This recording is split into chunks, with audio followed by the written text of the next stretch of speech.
옛날 옛적 신라의 수도 경주에는 아름답고도 신비로운 민속신앙이 전해져 내려오고 있었습니다. 그 중에서도 가장 신비로운 이야기는 기묘한 능력을 지닌 여우 신녀에 관한 것이었습니다. 사람들은 그녀를 두려워하면서도 존경의 대상으로 여겼습니다. 그녀의 전설은 이렇게 시작되었습니다. 어느 맑은 가을밤, 달빛이 온 세상을 은색으로 물들이던 날, 경주 근처 사찰의 젊은 승려는 기도와 명상을 마치고 돌아가던 길이었습니다. 길가의 숲속을 지나던 중 그는 아주 밝은 달빛 아래에서 울부짖고 있는 여우를 발견했습니다.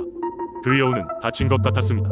승려는 몸을 낮추어 여우에게 다가갔고 여우가 두려움으로 떨고 있음을 느꼈습니다. 그의 자비로운 마음은 여우가 안심할 수 있도록 부드러운 목소리로 중얼거렸고 천천히 다가가 다친 다리를 조심스럽게 손질하였습니다. 이상한 것은 여우는 그를 물거나 도망치려 하지 않았고 오히려 고맙다는 듯한 눈빛으로 그를 바라보았습니다. 승려는 여우를 데리고 절로 돌아와 며칠 동안 돌보았습니다. 시간이 지나자 여우는 마법처럼 빠르게 회복되었고 곧 숲으로 돌아갈 수 있게 되었습니다.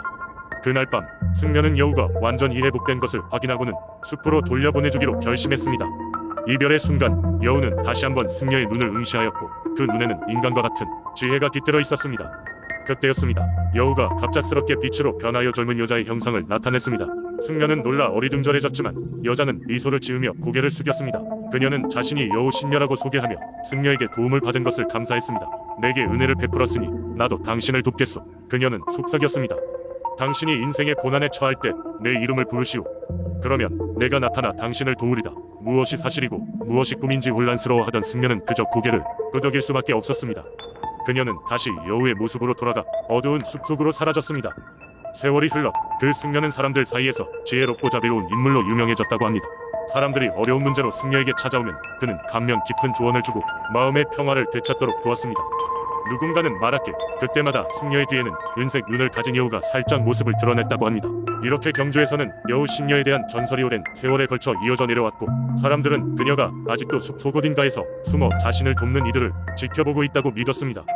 여우 신녀와의 만남은 그들에게 자연과 신비로움에 대한 경외심을 심어주었고 사람들은 그녀의 이야기를 후손들에게 전달하며 여우에 대한 보호와 존경을 이어갔습니다.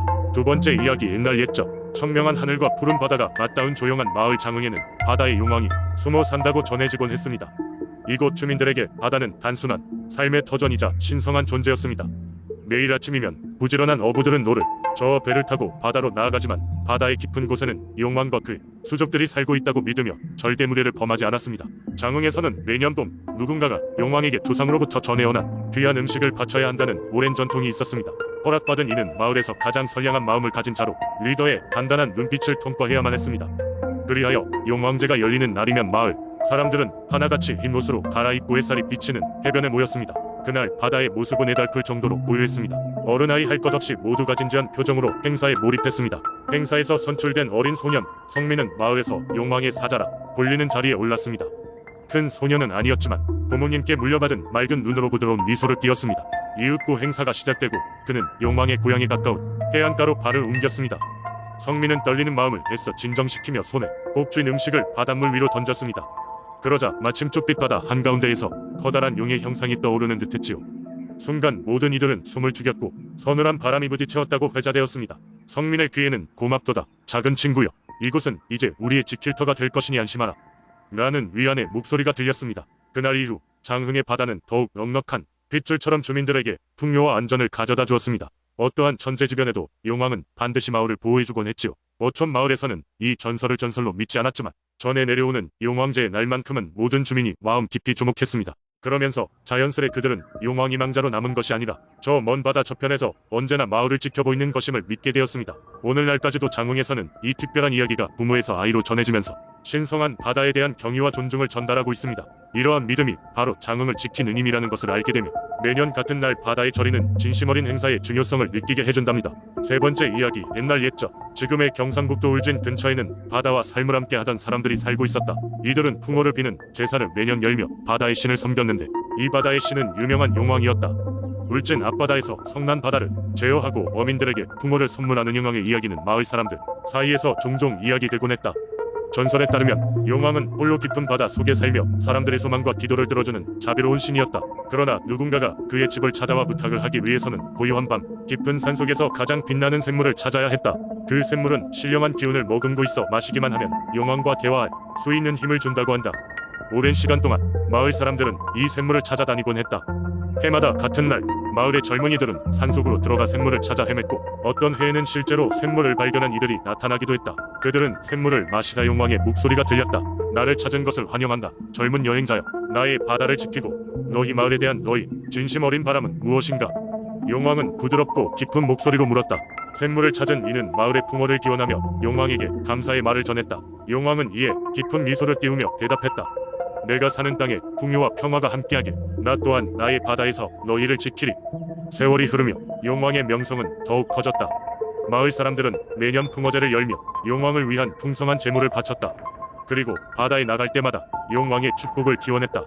어떤 이들은 용왕이 기뻐하며 은빛 비늘을 가진 커다란 물고기가 바다에서 튀어나와 배 주위를 맴돈다고 믿었다. 마을의 아이들은 용왕에 관한 노래를 부르며 자랐다. 나이가 들면서 그들은 노래의 의미를 이해하기 시작했고 이를 통해 바닷가 마을의 산과 자연을 존중하는 법을 배웠다. 용왕의 전설은 그러한 방식으로 울진의 산 깊숙이 스며들었다. 시간이 흘러도 바다의 용왕은 여전히 울진 앞바다를 지키며 마을 사람들이 의지하는 상징으로 남아있었다. 마을 곳곳에는 용왕의 이야기가 적힌 비석이 세워지고 그의 전설을 기억하기 위한 행사가 오래도록 이어졌다. 그리고 울진 사람들은 용왕에 대한 이야기를 입에서 입으로 전하며 그들의 풍부한 전통을 계속해서 간직해 나갔다. 네 번째 이야기, 옛날 옛적 경상북도 김천의 한 작은 마을에는 무서운 호랑이가 살고 있었다. 이 호랑이는 마을 사람들에게 무서운 존재였으며 밤이 되면 어김없이 마을 근처를 배회하며 사냥을 나섰다. 그 때문에 마을 사람들은 해가 지기 전에는 집 밖으로 나가는 것을 꺼려했고 어린아이들은 밤에 홀로 밖에 나가면 호랑이가 납치해 갈 거라는 이야기를 듣고 자랐다. 마을 사람들은 이 문제를 해결하기 위해 여러 방법을 시도했지만 실패하기 일쑤였다. 강한 사냥꾼들이 무리를 지어 산으로 가보기도 하고 마을 장로들이 기도를 올리기도 했지만 호랑이는 여전히 멀쩡했다. 그러던 어느 날 마을의 한 노인이 강한 비바람이 몰아치던 밤에 이상한 꿈을 꾸게 되었다. 꿈속에서 그는 커다란 바위와 신령을 마주하게 되었는데 그 신령은 바위 속에 깃들어 있었다. 신령은 노인에게 이렇게 말했다. 호랑이를 물리치고 싶다면 산속 깊은 곳에 있는 내 거처로 와. 중요한 것은 정성이다.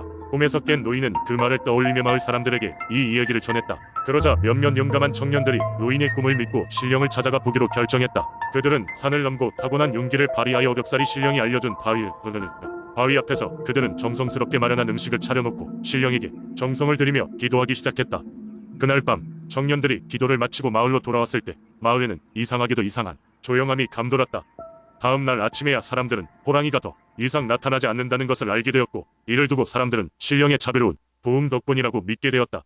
그 후로도 마을 사람들은 매년 한 번씩 그 신령에게 감사를 드리기 위해 산으로 향했고 그렇게 바위 신령은 마을을 지켜주는 수호신으로 자리 잡게 되었다.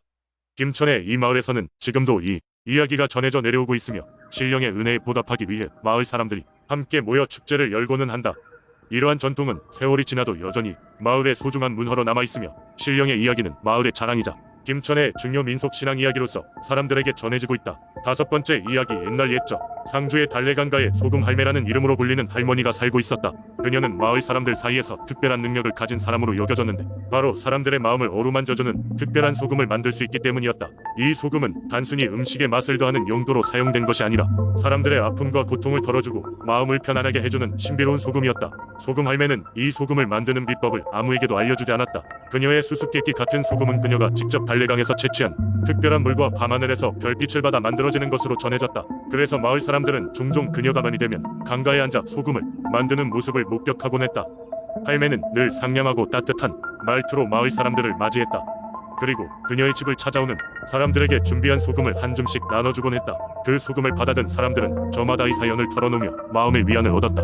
아픈 자식 때문에 고민하던 어머니는 소금 할매의 소금으로 자식의 병이 호전되었고 사랑하는 이를 잃어 슬픔에 잠긴 사람은 소금을 통해 위로를 얻었다. 달래강가에는 소금 할매와 관련된 여러 전설이 전해진다. 가장 유명한 이야기 중 하나는 그녀가 젊었을 때 강에서 빠져 고립된 사람을 구한 이야기다.